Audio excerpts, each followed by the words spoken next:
Asta și m-am gândit cât de important este să înțelegi și să te uiți la ceea ce face un om.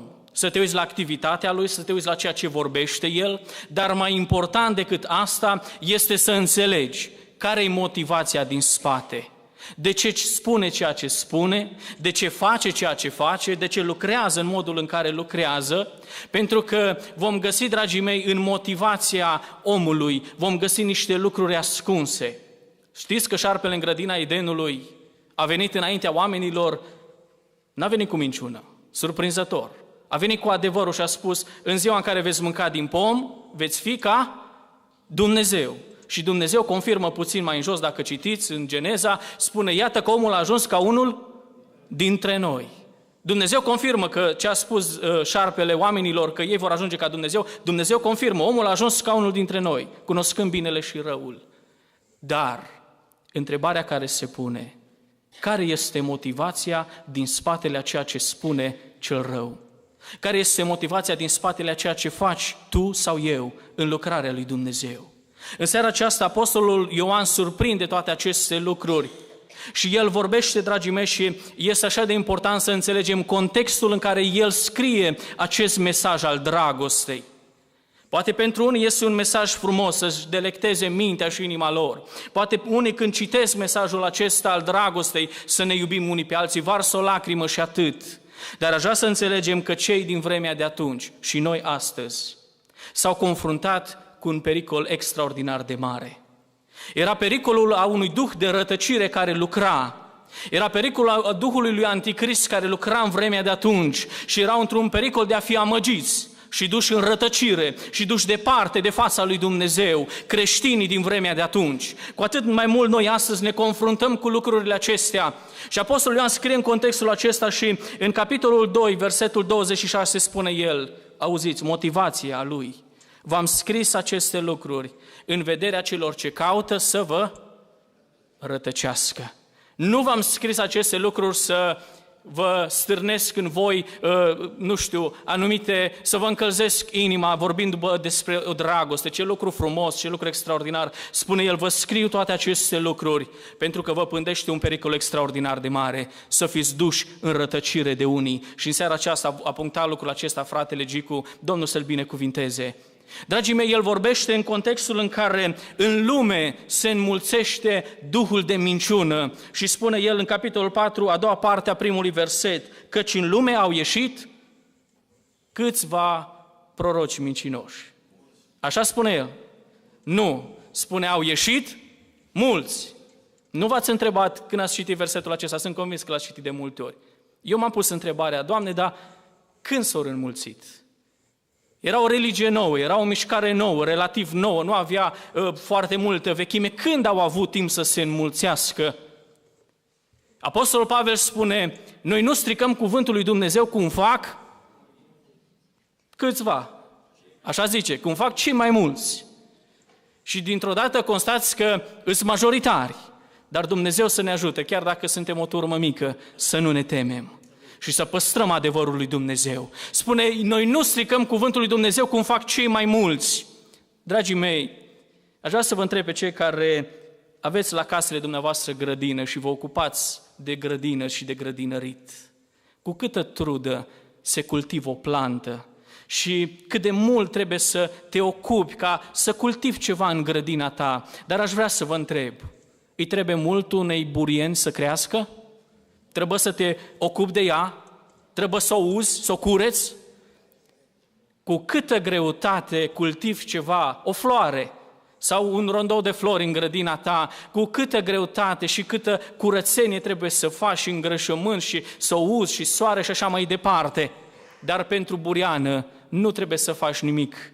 Că a doua zi e acolo și cureți și iară e acolo și spinul acela crește și nu-i trebuie să se îngrijească cineva de el. Dragii mei, la fel este cu neghina care crește împreună cu grâul. Nu-i trebuie mult, îi trebuie acolo puțin, pentru că spune Scriptura, puțin a luat, dospește toată plămădeala. Nu trebuie mult, trebuie puțin. Spune Scriptura că și printr-un singur om a intrat păcatul în lume. Nu i-a trebuit păcatului decât un singur om prin care să intre în lume. Și spune Scriptura, un singur om nelegiuit face multă pagubă. Și așa este, dragii mei.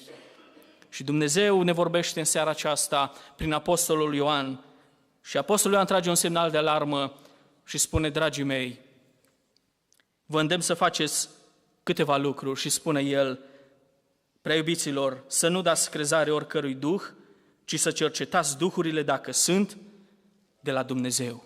Două lucruri despre care Ioan ne spune să le facem în contextul acesta în care el vorbește despre iubire, despre dragoste. În primul rând spune el, nu dați crezare oricărui duh. Știți că sunt oameni în biserici, în poporul lui Dumnezeu, care îi acuză unii pe alții și spune, pentru că nu primești cu așa ușurință anumite lucruri, ești un om necredincios. În poporul lui Dumnezeu sunt cel puțin două categorii de oameni. Așa am identificat eu cel puțin. Poate dumneavoastră ați identificat mai multe. Din punctul acesta de vedere, sunt oamenii creduli și oamenii credincioși. Întotdeauna vor fi oameni creduli și oameni credincioși. Chiar dacă termenii aceștia seamănă, sunt doi termeni total diferiți. Oamenii creduli, cred că știți și dumneavoastră cum arată. Oamenii cu atâta ușurință acceptă orice vânt de învățătură, orice practică ca venind din partea lui Dumnezeu. Oamenii care sunt de vreme bună și repede ei iasă la suprafață, dar n-au rădăcină. Asta spune Scriptura despre ei. Știți care este caracteristica principală a unui om credul? Ne spune Pavel despre credincioșii din Galatia și le scrie în capitolul 1, versetul 6, spune, mă mir că treceți așa de repede de la Cel ce v-a chemat prin Harul lui Hristos la o altă Evanghelie. Atenție, cuvintele pe care le folosește Pavel. Spune, mă mir că treceți cum? Repede. Repede. Ieri v-am spus una și mâine a venit altcineva și v-a spus alta și așa de repede ați trecut de la una la alta, pentru că nu au rădăcină în ei. Ei sunt oameni nestatornici. Oameni care acceptă cu ușurătate și asta e bună, și asta e bună, și asta merge. Cuvântul lui Dumnezeu ne îndeamnă cercetați toate lucrurile și luați ce este bun. Asta înseamnă că din toate lucrurile cu care creștinul interacționează, nu toate sunt bune. Asta înseamnă, dragii mei, că dacă spune că cercetați duhurile dacă sunt de la Dumnezeu, înseamnă că nu toate duhurile sunt de la Dumnezeu. Omul credincios, așa cum și dumneavoastră probabil anticipați, omul credincios este omul care nu se oprește doar la prima etapă, ci el trece la etapa a doua, cercetează lucrurile. Omul credincios este omul care nu dă crezare cu ușurătate oricărui lucru, omul care analizează. Când Apostolul Pavel predică credincioșilor din Berea, cuvântul lui Dumnezeu spune despre oamenii ăștia că făceau un lucru. Când se duceau acasă, cercetau Scripturile ca să vadă dacă ceea ce li s-a spus este așa. Știți ce spune despre ei Scriptura? Știți cum îi descrie? Dă un detaliu. Spune, credincioșii aceștia aveau o inimă, cum? Mai aleasă. Mă rog în seara aceasta Dumnezeu să ne dea tuturor o inimă mai aleasă. Când ai inima mai aleasă, nu-ți permiți în inima ta să bagi orice. Când ai poate grijă de sănătatea ta trupească, nu-ți permiți să bagi în gura ta orice, nu-i așa?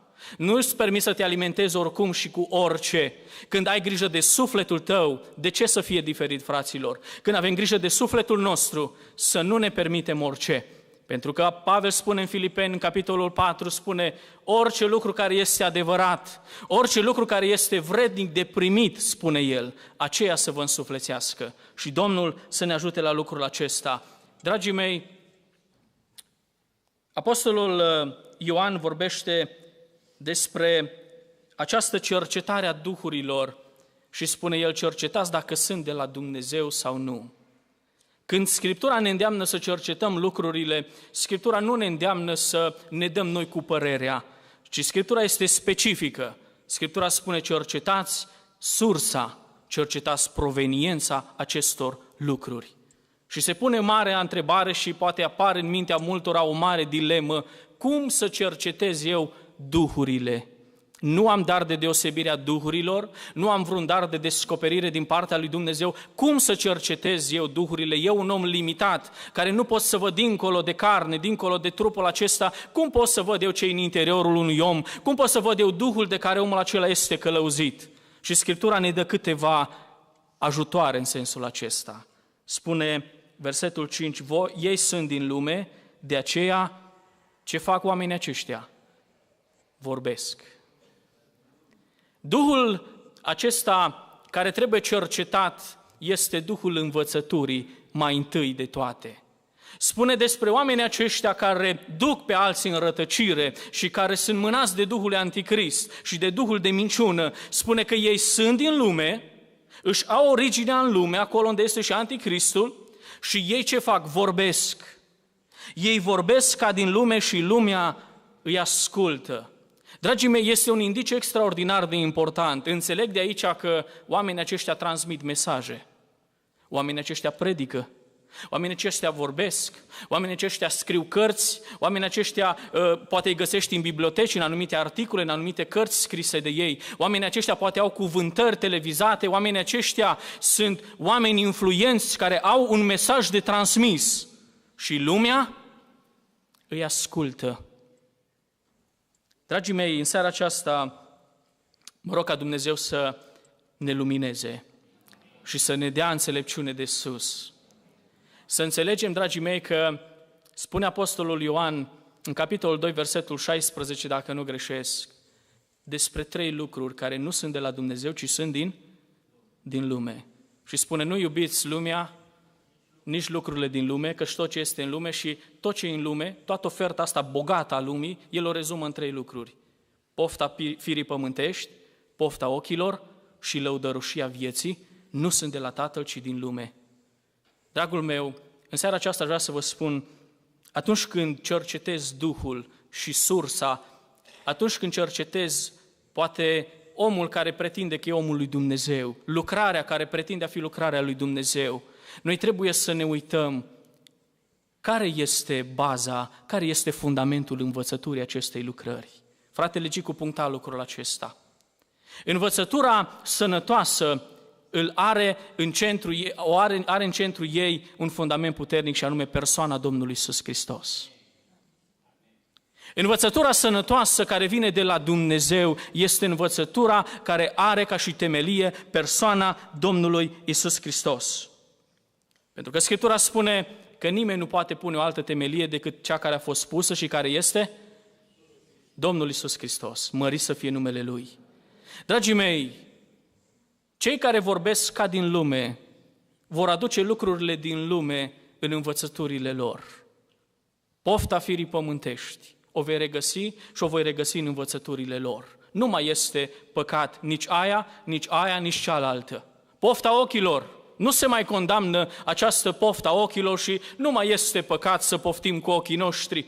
Lăudăroșia vieții și mândria aceasta și duhul de mândrie și lăudăroșenia aceasta se regăsește în discursurile acestor oameni, în trăirea lor, în viața lor, în activitatea lor, dragii mei. Și vom vedea în seara aceasta pentru că timpul trece așa de repede. Apostolul Ioan spune, uitați-vă în primul rând la fundamentul învățăturilor. Este Hristos la baza învățăturilor, spune, Duhul lui Dumnezeu să-L cunoaște după aceasta, orice Duh care mărturisește că Iisus Hristos a venit în trup este de la Dumnezeu. Orice Duh care nu mărturisește pe Iisus nu este de la Dumnezeu. În vremea aceea, dragii mei, erau în biserica primară docetiștii, e un termen teologic, nu trebuie băgat în seamă. Oamenii aceștia ei loveau în întruparea Domnului Iisus Hristos. Oamenii aceștia afirmau că venirea lui Hristos în lumea noastră a fost în aparență. Dacă Hristos n-a venit în trup, El nu a suferit în trup, El nu a murit în trup și oamenii aceștia lovesc în umanitatea și în latura umană a Domnului Iisus Hristos. Ori Scriptura pe noi ne învață altceva. De aceea, supuneți la testul acesta al doctrinei, al învățăturii. Ce spune sursa respectivă din care mă alimentez? Ce spune despre Domnul Iisus Hristos? Recunoaște dumnezeirea lui Hristos, recunoaște umanitatea lui Hristos, recunoaște suferințele reale ale lui Hristos, moartea lui reală, pentru că spune, voi ați fost îngropați împreună cu Hristos și acum trăiți o viață nouă prin învierea lui Hristos din morți. Dragii mei, sunt lucruri incontestabile, faptul că Hristos a murit și a înviat și nu putem să punem sub semnul întrebării lucrurile acestea, de aceea Dacă lucrurile acestea nu l-au la bază și la fundament pe Hristos, să ne depărtăm de ele și să le lăsăm deoparte, pentru că este Duhul Anticrist care caută să ne ducă în rătăcire. În al doilea rând, dragii mei, Ioan spune, mai este un filtru, mai este un test prin care trebuie trecute aceste lucruri și l-am numit testul biruinței asupra lumii. Spune, voi copilașilor sunteți din Dumnezeu și ați biruit. Nu poți și nu pot să-L predic pe Hristos oricum. Omul care îl predică pe Hristos, omul care îl caută și pretinde că îl promovează pe Hristos, dar în viața căruia nu se vede clar o biruință asupra lumii și asupra lucrurilor lumești, dați-mi voie să vă spun că e un impostor. Un fals profet. Omul care pretinde că el promovează învățătura sănătoasă, învățătura adevărată, dar în viața lui nu se vede nicio biruință asupra păcatului, asupra mândriei, asupra minciunii, asupra înșelătoriei. Dragii mei, Dumnezeu ne îndeamnă și Scriptura ne îndeamnă seara aceasta să ne depărtăm de astfel de oameni. Domnul să ne ajute la lucrurile acestea. Ascultați ce spune Apostolul Petru în capitolul 2 Petru, capitolul 2, de la versetul 17 la 19, vorbind despre oamenii aceștia, spune că ei sunt niște fântâni fără apă, niște nori, alungați de furtună, vorbesc cu trufie lucruri de nimic, momesc cu poftele cărnii și cu desfrânări, pe cei ce de-abia au scăpat de cei ce trăiesc în rătăcire. Și auziți ironia sorții, le făgăduiesc slobozenia în timp ce ei înșiși sunt robi ai stricăciunii. Oameni care făgăduiesc slobozenia, dar oameni care ei înșiși nu știu ce e aia slobozenie în Hristos. Nu știu și n-au experimentat acea libertate în Hristos. Pentru că ei s-au întors din nou la lucrurile acelea stricate și sunt din nou robi ai stricăciunii. Dar ei făgăduiesc altora. Dragii mei, putem noi să făgăduim cuiva ceva, un lucru pe care noi nu-l avem în posesia noastră? Putem să spunem, nu-i așa? Eu aș putea să vă fac în seara aceasta multe promisiuni sau un altul, sau în altă seară. Cineva poate să facă altcuiva multe promisiuni, dar nu sunt lucruri reale. Oameni care vorbesc despre libertate în Hristos, dar ei și în viața lor nu se vede acea biruință asupra lumii. De aceea spune Ioan, copilașilor, uitați-vă dacă există și trec oamenii aceștia de testul acesta al biruinței asupra lucrurilor lumești. Apoi Ioan vorbește despre dragoste și cu aceasta aș vrea să închei pentru că timpul s-a scurs. Dragostea despre care vorbește Ioan vorbește ca despre un test prin care noi trebuie să trecem lucrurile cu care interacționăm, fie ele învățăturile, fie ele practicile cu care interacționăm în mediul creștin. Dumnezeu ne îndeamnă să le trecem prin testul acesta al dragostei. Știți de ce vorbește Ioan despre dragoste? Pentru că sunt unii care s-ar putea să treacă de primul test. Testul doctrinei, testul învățăturii și sunt unii care așa de frumos vorbesc din Biblie. N-ați întâlnit oameni de felul acesta. Oameni care sunt doxă în Scriptură, oameni care cunosc, oameni care știu, oameni care au cunoștință și care pot să spună multe lucruri și poate cu ușurință pot să te reducă la tăcere în ce privește cunoașterea din Scriptură.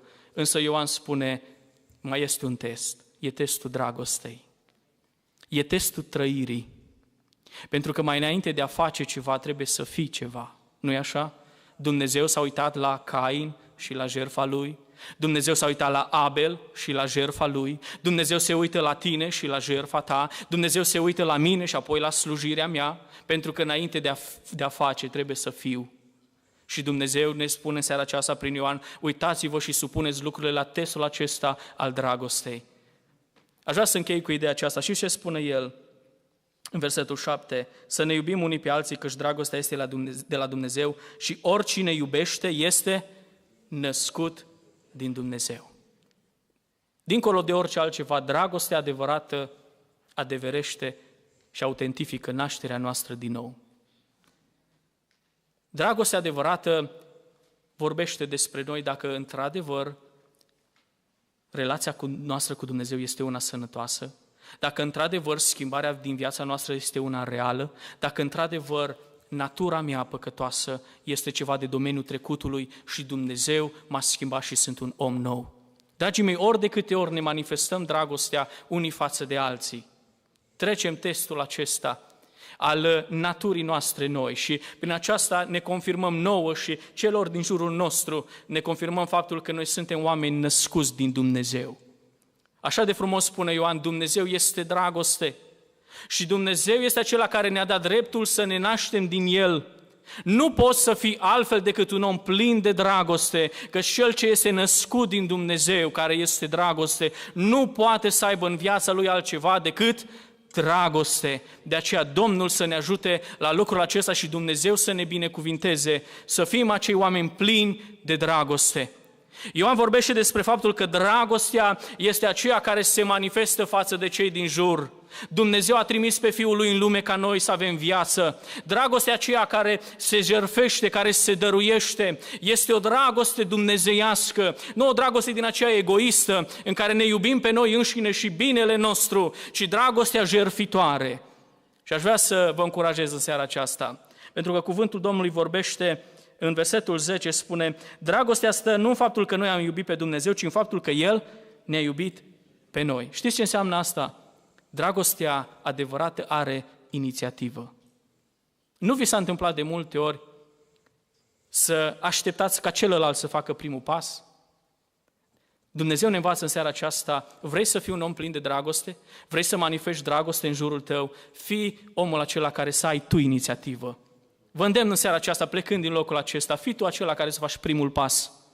În a-ți manifesta dragostea, nu aștepta pe fratele, nu aștepta pe sora să îți facă un lucru bun, să-și manifeste dragostea. Fii tu acela care să ai inițiativa, pentru că la fel a făcut și Dumnezeu. Pe când eram noi încă păcătoși, pe când eram noi încă departe de Dumnezeu și eram străini de viața în Iisus Hristos, cum spune Pavel celor din Efes, trăiam cum trăiau păgânii, având minte întunecată și inimă împietrită. Și pe când eram noi în starea aceasta, Dumnezeu n-a așteptat să facem noi primul pas, ci Dumnezeu ne-a căutat, ne-a găsit. Dumnezeu și-a manifestat dragostea, mărit să fie numele Lui pentru aceasta și El să ne binecuvinteze. Vă îndemn ca, plecând din locul acesta, dragii mei, să fim acei oameni vigilenți spiritual, pentru că aceasta este motivația cu care Ioan scrie epistola aceasta, vigilență spirituală, să cercetăm lucrurile, dar să nu cădem, că-s două extreme aici în care putem cădea. Am vorbit despre extrema oamenilor creduli care acceptă cu ușurință orice și toate-s bune, și aia și cealaltă, dar putem să cădem în cealaltă extremă și Dumnezeu ne spune, nu disprețuiți prorociile, nu stingeți Duhul. Dumnezeu să ne ajute să fim oameni echilibrați și în permanență să rămânem în echilibrul acesta.